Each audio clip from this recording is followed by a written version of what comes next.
как реши с какъв бизнес занимаваш и през колко провалени мина? Давайте си първи. Аз ли съм първи? Как да избереш какъв бизнес да се занимаваш? Това е малко тази, харесва ми тази японската концепция за Икигай се наричаше.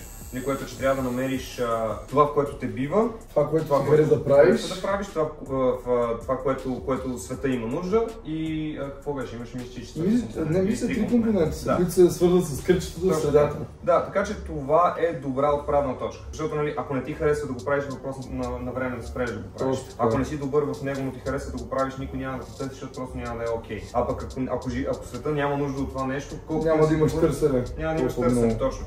Така че сякаш тази концепция е доста вярна в това с какво искаш с какъв бизнес да стартираш, а пък вече колко провалени бизнеса, колкото е необходимо докато успееш. Да. Няма точно число.